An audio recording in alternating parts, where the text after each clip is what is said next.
चतुर्थो अध्याय। इंद्रादि देवताओं द्वारा देवी की स्तुति।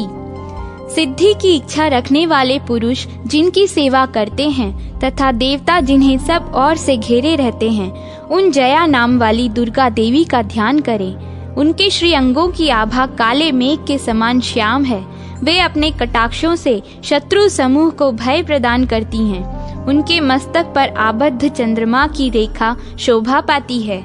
वे अपने हाथों में शंख, चक्र, कृपाण और त्रिशूल धारण करती हैं। उनके 3 नेत्र हैं। वे सिंह के कंधे पर चढ़ी हुई हैं और अपने तेज से तीनों लोकों को परिपूर्ण कर रही हैं। ऋषि कहते हैं, अत्यंत पराक्रमी दुरात्मा महिषासुर तथा उसकी दैत्य सेना के देवी के हाथ से मारे जाने पर इंद्र आदि देवता प्रणाम के लिए गर्दन तथा कंधे झुकाकर उन भगवती दुर्गा का उत्तम वचनों द्वारा स्तवन करने लगे। उस समय उनके सुंदर अंगों में अत्यंत हर्ष के कारण रोमांच हो आया। संपूर्ण देवताओं की शक्ति का समुदाय ही जिनका स्वरूप है तथा जिन देवी ने अपनी शक्ति से संपूर्ण जगत को व्याप्त कर रखा है, समस्त देवताओं और महर्षियों की पूजनिया उन जगदम्बा को हम भक्ति पूर्वक नमस्कार करते हैं। वे हम लोगों का कल्याण करें। जिनके अनुपम प्रभाव और बल का वर्णन करने में भगवान शेषनाग, ब्रह्मा जी तथा महादेव जी भी समर्थ नहीं हैं, वे भगवती चंडी का संपूर्ण जगत का पालन एवं अशुभ भय का नाश करने का विचार करें। जो पुण्यात्माओं के घरों में स्वयं ही लक्ष्मी रूप से, पापियों के यहाँ दरिद्रता के रूप से, शुद्ध अंतःकरण वाले पुरुषों के हृदय में बुद्धि रूप से, सत्पुरुषों में श्रद्धा रूप से तथा कुलीन मनुष्यों में लज्जा रूप से निवास करती हैं, उन आप भगवती दुर्गा को हम नमस्कार करते हैं। देवी, संपूर्ण विश्व का पालन कीजिए। देवी, आपके इन अचिंत्य रूप का, असुरों का नाश करने वाले भारी पराक्रम का तथा समस्त देवताओं और दैत्यों के समक्ष युद्ध में प्रकट किए हुए आपके अद्भुत चरित्रों का हम किस प्रकार वर्णन करें। आप संपूर्ण जगत की उत्पत्ति में कारण हैं। आप में सत्व गुण, रजोगुण और तमोगुण, ये तीनों गुण मौजूद हैं, तो भी दोषों के साथ आपका संसर्ग नहीं जान पड़ता। भगवान विष्णु और महादेव जी आदि देवता भी आपका पार नहीं पाते। आप ही सबका आश्रय हैं। यह समस्त जगत आपका अंशभूत है, क्योंकि आप सबकी आदिभूत अव्याकृता परा प्रकृति हैं। देवी, संपूर्ण यज्ञों में जिसके उच्चारण से सब देवता तृप्ति लाभ करते हैं, वह स्वाहा आप ही हैं। इसके अतिरिक्त आप पितरों की भी तृप्ति का कारण हैं। अतएव सब लोग आपको स्वधा भी कहते हैं। देवी, जो मोक्ष की प्राप्ति का साधन है, अचिंत्य महाव्रत स्वरूपा है, वह समस्त दोषों से रहित, जितेंद्रिय, तत्व को ही सार वस्तु मानने वाले तथा मोक्ष की अभिलाषा रखने वाले मुनिजन जिसका अभ्यास करते हैं, वह भगवती परा विद्या आप ही हैं। आप शब्द स्वरूपा हैं। अत्यंत निर्मल ऋग्वेद, यजुर्वेद तथा उद्दित के मनोहर पदों के पाठ से युक्त सामवेद का भी आधार आप ही हैं। आप देवी तीनों वेद और भगवती ऐश्वर्यों से युक्त हैं। इस विश्व की उत्पत्ति एवं पालन के लिए आप ही वार्ता के रूप में प्रकट हुई हैं। आप संपूर्ण जगत की घोर पीड़ा का नाश करने वाली हैं। देवी, जिससे समस्त शास्त्रों के सार का ज्ञान होता है, वह मेधा शक्ति आप ही हैं। दुर्गम भवसागर से पार उतारने वाली नौका रूप दुर्गा देवी भी आप ही हैं। आपकी कहीं भी आसक्ति नहीं है। कैटभ के शत्रु भगवान विष्णु के वक्ष स्थल में एकमात्र निवास करने वाली भगवती लक्ष्मी तथा भगवान चंद्रशेखर द्वारा सम्मानित गौरी देवी भी आप ही हैं। आपका मुख मंद मुस्कान से सुशोभित, निर्मल, पूर्ण चंद्रमा के बिंब का अनुकरण करने वाला और उत्तम सुवर्ण की मनोहर कांति से कमनीय है। तो भी उसे देखकर महिषासुर को क्रोध हुआ और सहसा उसने उस पर प्रहार कर दिया। यह बड़े आश्चर्य की बात है।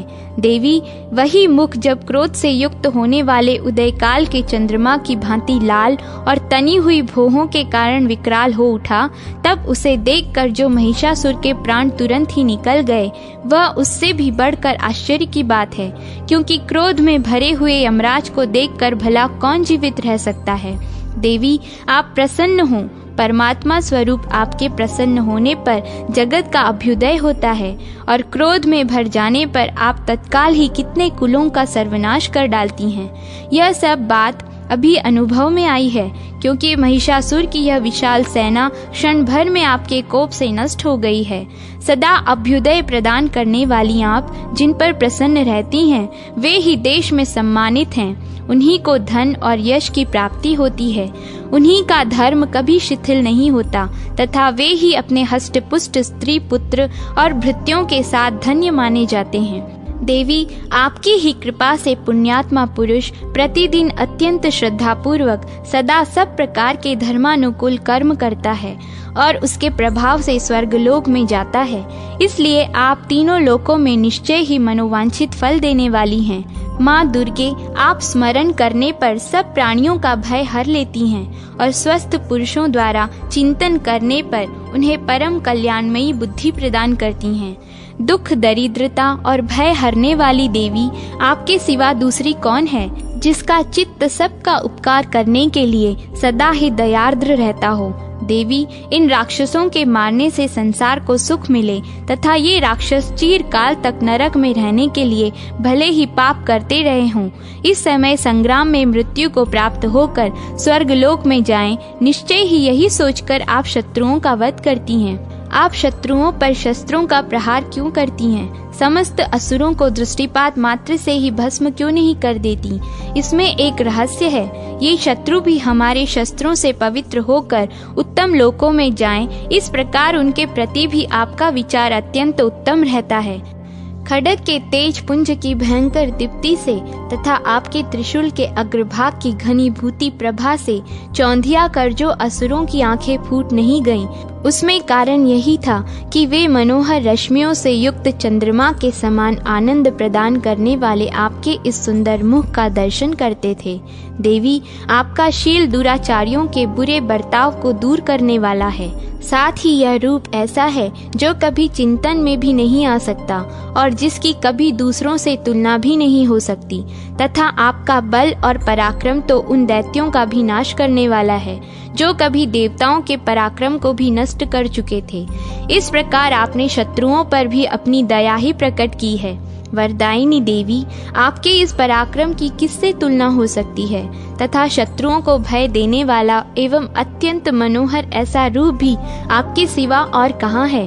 हृदय में कृपा और युद्ध में निष्ठुरता, ये दोनों बातें तीनों लोकों के भीतर केवल आप में ही देखी गई हैं। माता, आपने शत्रुओं का नाश करके इस समस्त त्रिलोकी की रक्षा की है।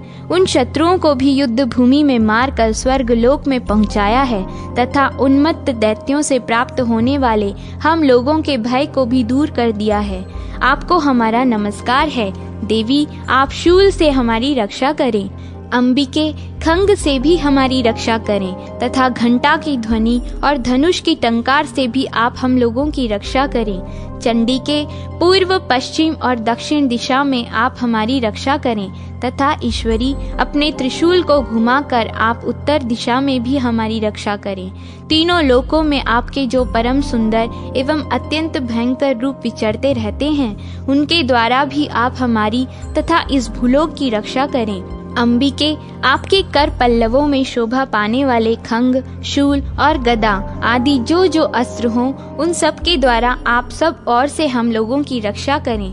ऋषि कहते हैं, इस प्रकार जब देवताओं ने जगन माता दुर्गा की स्तुति की और नंदन वन के दिव्य पुष्पों एवं गंध चंदन आदि के द्वारा उनका पूजन किया, फिर सब ने मिलकर जब भक्ति पूर्वक दिव्य धूपों की सुगंध निवेदन की, तब देवी ने प्रसन्न वदन होकर प्रणाम करते हुए सब देवताओं से कहा।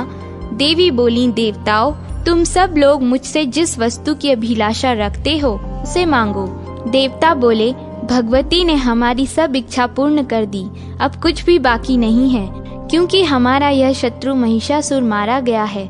महेश्वरी, इतने पर भी यदि आप हमें और वर देना चाहती हैं, तो हम जब जब आपका स्मरण करें तब तब आप दर्शन देकर हम लोगों के महान संकट दूर कर दिया करें तथा प्रसन्न मुखी अंबिके, जो मनुष्य इन स्तोत्रों द्वारा आपकी स्तुति करे, उसे वित्त, समृद्धि और वैभव देने के साथ ही उसकी धन और स्त्री आदि संपत्ति को भी बढ़ाने के लिए आप सदा हम पर प्रसन्न रहें। ऋषि कहते हैं, राजन, देवताओं ने जब अपने तथा जगत के कल्याण के लिए भद्रकाली देवी को इस प्रकार प्रसन्न किया, तब वे तथास्तु कहकर वहीं अंतर्ध्यान हो गईं। भूपाल, इस प्रकार पूर्व काल में तीनों लोकों का हित चाहने वाली देवी जिस प्रकार देवताओं के शरीरों से प्रकट हुई थी, वह सब कथा मैंने कह सुनाई। अब पुनः देवताओं का उपकार करने वाली वे देवी दुष्ट दैत्यों तथा शुंभ निशुंभ का वध करने एवं सब लोकों की रक्षा करने के लिए गौरी देवी के शरीर से जिस प्रकार प्रकट हुई थी, वह सब प्रसंग मेरे मुंह से सुनो, मैं उसका तुमसे यथावत वर्णन करता हूँ। इस प्रकार श्री मार्कंडेय पुराण में सावर्णिक मनवंतर की कथा के अंतर्गत देवी महात्म्य में शक्रादि स्तुति नामक चौथा अध्याय पूरा हुआ।